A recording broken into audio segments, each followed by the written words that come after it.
Здравей, Митко. Здравей, Представи се набързо. Димитър Василев се казвам. Работя в BG Handyman. В момента отиваме на работа на обекта на днешната работа. Ще запознаем с лепене на плочки. Трябва да спазваме и знаците и правилата по пътищата. Не е важно дали ще стигнем 5 минути по-рано на работа или по-късно. Това трябва да го знаете. Днес ще довършваме лепенето на плочки, което е на височина 2,10. Така я изисква клиента. Много е важно да се работи с това, което изисква клиента.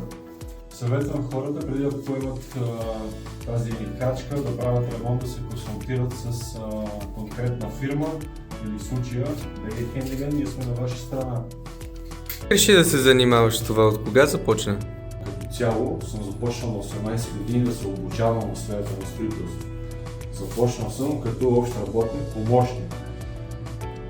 Помагал съм да се прикрепят плоскости, подавал съм машини, когато е трябвало, но съм бил малък.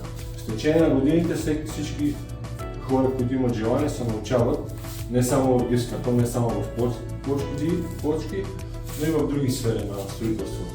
Като примерно шпакловка, боядисване, редене на паркет и така нататък. След свършване на работата, в края на деня обектът се зачиства.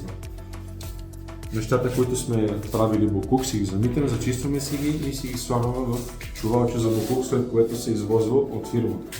Какво си кажеш в края на работния ден, като виждаш, че всичко е свършено както трябва? Когато свърши работния ден, си казвам, че съм доволен от себе си и този път.